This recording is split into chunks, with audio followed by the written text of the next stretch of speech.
Assalamualaikum warahmatullahi wabarakatuh. Kembali lagi di channel Wakim Borneo. Kita akan mereview salah satu mobil yang jarang direview orang, yaitu mobil truk evakuasi. Dan ini truk evakuasi ini salah satu di perusahaan industri migas. Pasti kalian juga jarang lihat kan? Maka kita lihat akan satu-satu apa saja sih spesifikasi yang ada di mobil truk evakuasi. Oke, check it out. Kita mulai pada bagian kabin ya. Kita akan lihat satu-satu apa aja sih yang dibutuhkan untuk spesifikasi di bagian kabin untuk truk evakuasi. Saat ini saya berada di kabin depan ya. Kabinnya untuk sampingnya driver. Kita lihat satu-satu ya. Pertama yang wajib ada untuk di mobil spesifikasi evakuasi truk ya. Pertama radio. Radio ini sangat penting karena ini untuk komunikasi kita dengan unit-unit terkaitnya, misalnya dengan unit perusahaan sebelahnya atau kita punya berapa unit. Ini sangat penting karena biar tahu nih jalur evakuasi kemana. Ini radio. Nah, dipastikan radionya ini berfungsi dan tidak ada kegagalannya karena evakuasi itu sudah langkah terakhir yang akan kita gunakan saat keadaan emergensi. Kemudian apa aja sih yang wajib ada di sini? Kemudian kita buka satu-satu. Nih kotak P3K ya, ini ya minimum requirement lah, semua mobil ada dan ini juga wajib ada walaupun ini sifatnya ini ya jarang dipakai, tapi ini harus ada. Kemudian yang kedua di sini terkait fuse. Nah, ini fuse ini untuk memastikan instrumentasi atau kelistrikan pada mobil ini berjalan semua ya. Jadi kalau ada fuse-nya yang mati satu, bisa jadi sistem alarm atau sistem kelistrikan lampu depan, lampu belakang dan yang lainnya. Kalau terjadinya fending atau anomali, maka sayang sekali ya. Ini pastikan nih fuse-nya tidak ada yang terputus. Selanjutnya ini normal ya, semua mobil ada. Ini adalah terkait dengan hazard lampu ya, lampu hazard. Ini semua mobil juga ada. Kemudian ini adalah untuk pematik merokok ya. Tapi saya yakin pada saat emergensi ini seharusnya tidak terlalu dibutuhkan ya, karena emergensi orang nggak mungkin untuk saya mau merokok dulu dan sebagainya. Tapi ya ini sudah spek standarnya. Kemudian untuk sistem radio ya normal aja, karena ini buat emergensi bukan buat mobil liburan ya, jadi sama aja. Untuk di MID ini sangat standar, jadi tidak ada yang secara digitalize. Ini semuanya pakai jarum.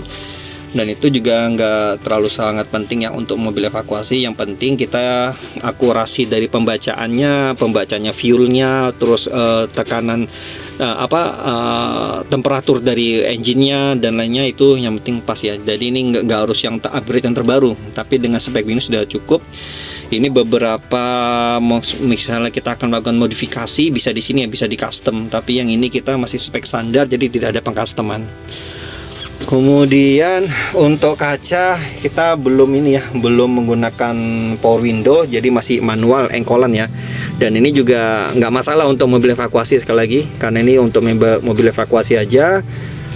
Untuk selanjut kita ke airbag belum tersedia di sini ya, karena ini mobil evakuasi itu memang digunakan pada saat emergensi aja, dan itu dibutuhkan kecepatan, tapi bukan terus kita harus menjauh ya, tapi kita menjauh sampai ke titik yang aman, sehingga kita bukan untuk spesifikasi untuk di jalan raya sehingga ketabrak dalam kondisi kecepatan yang tinggi airbagnya keluar, tapi ini airbagnya nggak ada. Tapi untuk lebih baiknya kalau airbagnya ada, maka itu akan lebih baik ya. Kemudian ini penerangan di kabin ya standar ini ya, standar penerangan biasa ya. Ini lampu sudah LED ya. Nah, ini masih standar.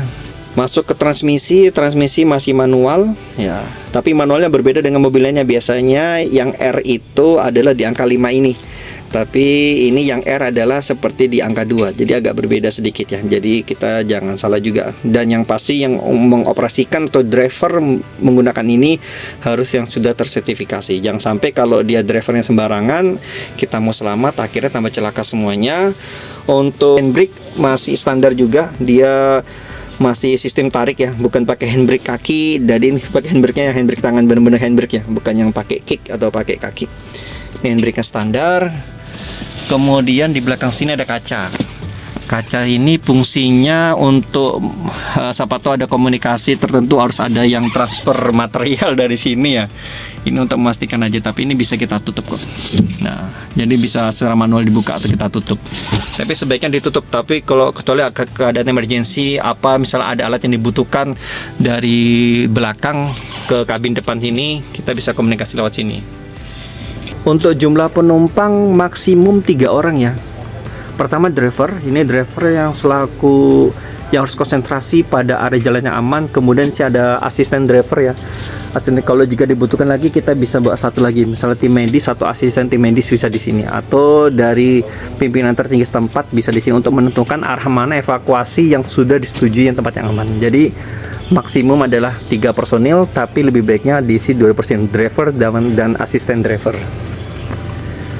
Kemudian ini untuk monitoring air radiatornya, kalau ini akan lebih mudah. Kita tanpa buka kap depan, kita sudah bisa melihat ini air radiatornya berapa fullnya. Ini dipastikan walaupun jarang digunakan, ini air radiatornya sudah kelihatan di sini ya, mudah termonitoringnya. Sebelum naik kabin pasti kita lihat di sini. Teman-teman penasaran nggak sih ini mobil apa? Ya, kita bisa lihat ini adalah Mitsubishi Fuso. Nah, ini salah satu brand ya, tapi termasuk brand yang terbaik lah di sini. Ini untuk Mitsubishi Fuso yang kita gunakan di sini untuk standar mobil evakuasi. Mungkin di brand-brand lain juga ada ya, dari merek-merek yang lainnya, tapi kita gunakan di sini adalah Mitsubishi Fuso. Kemudian, nah ini standar ya, standar bumper depan kalau nyenggol, tapi bukan digunakan untuk pasti kita nyenggol ya, tapi untuk evakuasi misalnya kita ada jalan yang sempit, harus ada pepohonan yang agak sempit dan situ satu-satunya jalur, maka mau nggak mau kita gunakan ini ya. Ini sebagai pelindungnya. Misalnya lagi shutdown atau kondisinya gelap gulita, kita punya lampu tambahan yang lebih terang, dan ini lampu kabut juga. Jadi kalau kabut atau ada asap, ini masih bisa kelihatan cahaya daripada lampu-lampu yang standar. Teman-teman, ada yang penting juga. Nah, ini yang paling penting teman-teman. Jadi jangan lupa ini adalah stopper dalam ban ya, atau ganjelan ya, umumnya orang banyak bilang ini adalah ganjelan. Kenapa ini penting? Karena kita supaya pada saat parkir mobil ini nggak handbrake terus. Karena kalau handbrake terus takutnya pada saat kegiatan ada keadaan emergensi sehingga handbrake-nya macet. Tapi kita gunakan pakai ini ya, ganjelan atau stopper dari ban tersebut. Ini sangat penting ya teman-teman, jangan lupa nih. Kalau belakang kita sudah ada, kalau yang depan kita pakai ini. Sehingga mobil itu bebas ya, tidak ada handbrake-nya, jadi nggak ngiket. Sehingga yang kalau pakai handbrake dia terikat terus, kalau ini enggak. Dan ini sangat penting, walaupun simpel tapi sangat penting. Sekali lagi, ini mobil bukan harian, jadi harus pakai ini. Dan ini punya dua yang bisa digunakan. Pertama, kegunaan dalam keadaan yang paling penting, yaitu keadaan emergency untuk evakuasi. Kedua hanya untuk digunakan saat latihan. Sisanya mobil ini harus terparkir. Yang ketiga jangan sampai ya. Ketiga dalam keadaan benar-benar itu jangan sampai. Tapi semoga ini hanya buat latihan saja. Selanjutnya di bagian bak penampung personil untuk yang dievakuasi. Ya. Apa sih syarat-syaratnya? Syarat-syaratnya warna bebas ya, yang pasti warnanya yang menyala. Jadi kalau dalam kondisi gelap kita masih kelihatan. Kemudian warnanya ada ini ya, emergency ya, kalau kena cahaya kita bisa stiker ini bisa nyala juga. Jadi ini bebas aja tulisannya. Misalnya emergency apa atau truk evakuasi dan lain sebagainya, ini bebas dan bisa mengikuti dari logo-logo perusahaan atau logo-logo di tempat departemen fungsi Anda sendiri. Kemudian untuk pelindung, nah ini kita menggunakan seperti material kulit, tapi ini sintetis ya, jadi bukan kulit asli. Jadi ini sintetis saja. Ini melindungi apa? Misalnya ada ledakan, misalnya nah sini ya masih terlindung ya, walaupun ini bukan platnya. Tapi kalau misalnya plat sangat panas nih, jadi kita gunakan ini aja. Dan jangan lupa ini ada jendelanya ya. Ini jendelanya juga manual ya, nggak ada sistem kayak ada open, ada close-nya secara lock-nya secara otomatis, nggak ada. Ini pakai manual. Jadi supaya orang nggak kejepit juga. Jendelanya ada 4 ya. Ada 4 jendela. Kapasitas di dalam sini adalah 24 orang. Nanti kita lihat dari dalamnya. Nanti kita lihat dari dalam kayak apa sih tempat duduknya. Jadi yang bagian plat ini sampai setinggi sini aja. Setelah dari sini ini ditutupin, ada rangkanya. Setelah rangka baru ditutupin dengan sintetis ya.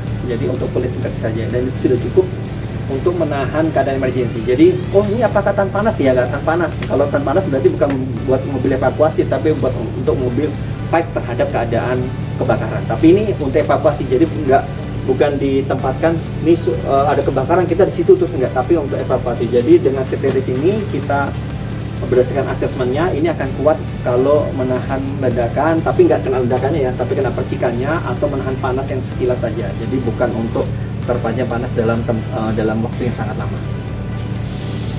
Nah, ini untuk kursi-kursi di bagian ini ya, di bagian belakangnya apa aja sih? Jadi untuk kursi yang tersedia di sini fullnya kapasiti di 24 seat ya. Tapi kalaupun berlebih kita ada gantungan di sini, sama seperti di komuter lain juga ya, di kereta-kereta ada gantungan di sini juga. Ini untuk misal over capacity masih bisa menampung ya. Ini sekali lagi untuk keadaan emergency. Kemudian sudah ada lampu, kita lihat lampu di atasnya sudah LED juga penerangan ya. Ini hanya penerangan sementara aja, jadi udah cukup lah ini.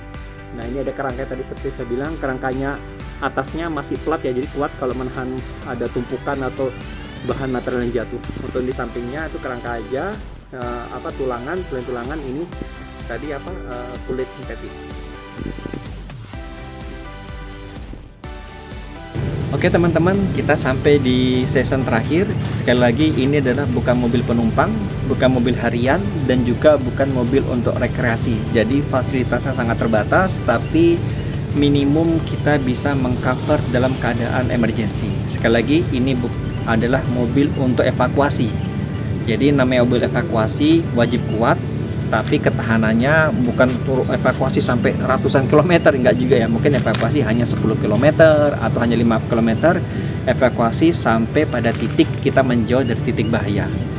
Dan kesimpulannya mobil ini adalah saya harap bisa dimiliki oleh perusahaan-perusahaan yang mana perusahaan tersebut memang areanya sangat berbahaya, dan area yang dimilikinya tanggung jawabnya itu tidak bisa mengcover jika terjadi eskalasi yang sangat besar ya, sehingga dia harus keluar dari areanya. Maka dibutuhkan mobil ini, dan mobil ini memang spesifikasinya untuk darat ya. Kalau di laut kita mungkin ada lifeboat, life raft, atau ada kapal-kapal support yang mensupport di kegiatan operasional di laut. Tapi kalau yang buat di darat, maka ini akan digunakan. Jadi kita hanya berpikir untuk bukan hanya memadamkan apinya aja, firefighting, misalnya fire truck, tapi kita punya mobil evakuasi juga. Kalau fire truck di sini, kalau di perusahaan ini kita sistemnya pasti firefighting ya. Jadi sudah ada secara sistematis, tanpa adanya people, plan ini atau kondisi proses ini bisa mati sendiri. Tapi untuk people-nya, orangnya itu adalah priority pertama di dalam keadaan emergency. Maka ini kita sediakan mobil truk evakuasi. Itu aja. Kalau ada pertanyaan silahkan nanti bisa komen-komen di bawahnya. Jangan lupa like dan subscribe. Assalamualaikum.